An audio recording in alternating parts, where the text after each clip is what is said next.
Now, in closing, I want to read to you a very amazing vision to you. This vision is a vision that was given by William Booth. How many have heard of the Salvation Army?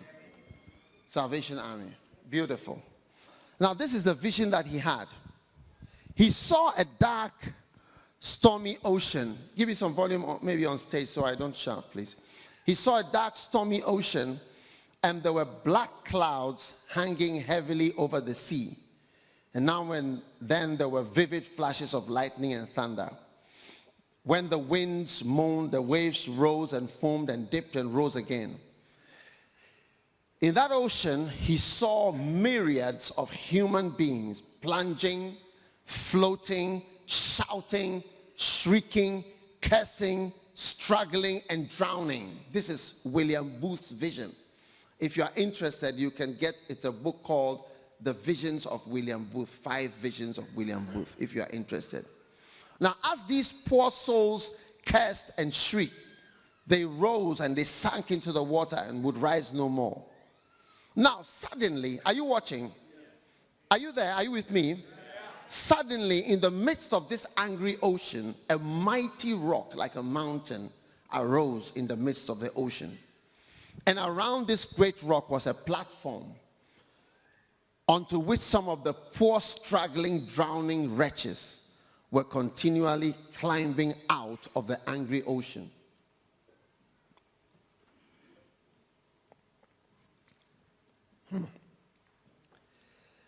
Now notice, as William Booth observed, all right, he found a number of those who had been rescued from the ocean, planning, organizing ladders, ropes to help. But he also noticed that most of the people on the platform seemed to have forgotten about the fact that they used to be in the ocean. They did not have any agonizing care for the poor, perishing ones that were drowning before their very eyes. Many were unconcerned. First of all, they were living on the platform in full view of the struggling, drowning souls in the water.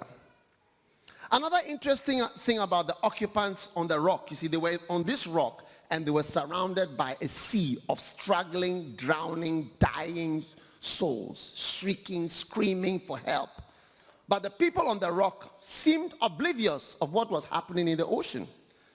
Now, another interesting thing about the occupants of the platform was their different occupations. Many of them were absorbed day and night in trading. They did their trading to make gain and to store up their savings in boxes and strong rooms. Hey. Some of the people on the platform were actually spending their time growing flowers on the side of the rock. And others were painting pieces of cloth or playing music. Some were dressing themselves up in different styles to be walking about to be admired. Others occupied themselves with eating and drinking.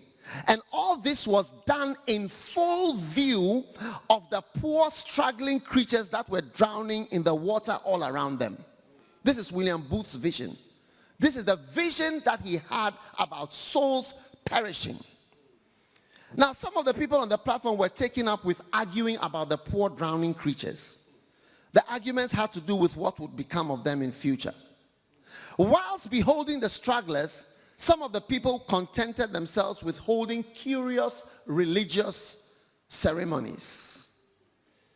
They felt content that they had performed their duties towards the perishing creatures.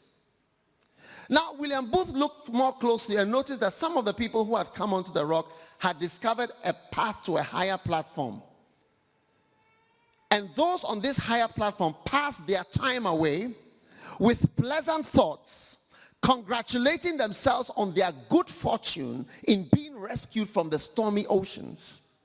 They sang songs about the happiness that they would experience once they were taken to the mainland.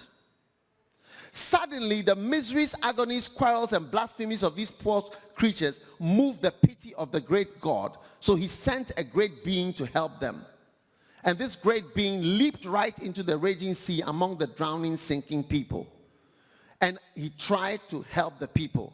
Another strange thing was that as the great being called for help, all right, people did not come and take heed to what he was saying. They said they loved him very much, and they were in full sympathy with him in the task he had undertaken. In fact, they worshipped him and professed to do so, but they were so taken up with their professions, their money savings, their pleasures, their families, and their nice activities.